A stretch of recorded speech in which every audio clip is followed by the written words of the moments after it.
Hey everyone, it's that time again where we take a look at some of the best and most intriguing Skyrim mods of the month, and there have been quite a few to sink your teeth into, starting with a brand new quest mod called Tales of Skyrim Berserkyr.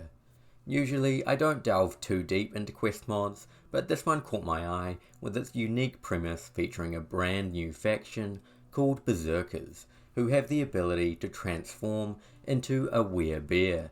And yes, you can also gain this unbearably cool ability, but only after completing a small questline. The questline itself is fairly short and only took me about 20 minutes to complete, but if you make the right choices, because you can choose otherwise, you will become a berserker yourself. Transforming into a werebear can either be achieved by eating a bear's paw mushroom, or in combat where you will automatically transform when your health gets too low. However, this effect can be prevented by wearing an amulet or getting blessed by the Berserker shrines.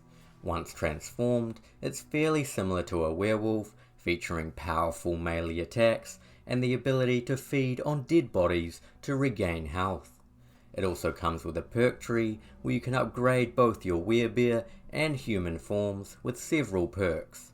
Altogether, while the questline is short, the addition of werebears is pretty awesome, providing a new, unique gameplay experience as well as a fantastic design.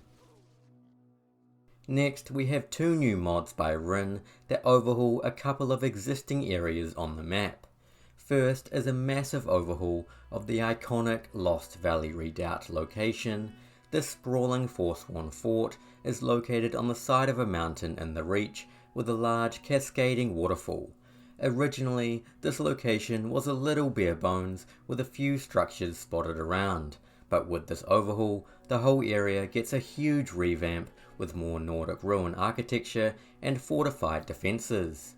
The number of enemies has also increased, making the area more difficult, including 2 boss fights. You still have your classic pair of Hargravens reanimating the Briarheart corpse, but on top of that, this mod adds an extra small dungeon where inside you will find a Dragon Priest boss with a few Draga sidekicks.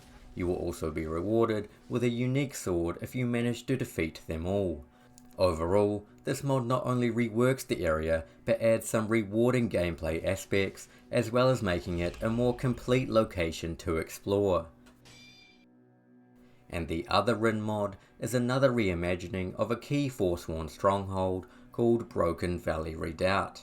Originally, this location operated more as a roadblock with a handful of Forsworn enemies and a small dungeon to clear.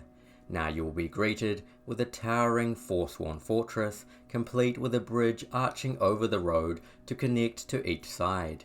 This overhaul is external only, so the interior and dungeon areas remain the same and still features the iconic boss fight. However, getting to the boss is now a much more difficult prospect, with a significantly increased Forsworn force to get through. Again, this mod takes a vanilla location and completely revamps the area, making the Forsworn faction a lot more intimidating while still keeping that vanilla plus feel. Moving on to something more simple, we have ElSopa's Training Dummies Redone mod, which adds several variations of the classic training dummy. The designs all look great, with high quality attention to detail, and very simply add some variety to the world of Skyrim. This also pairs very well with any training dummy mods, and is just a small detail to enhance your game.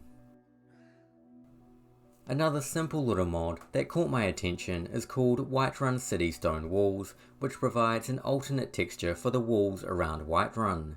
These textures have been made with Parallax in mind, so will require proper Parallax support with either your AMD or community shaders.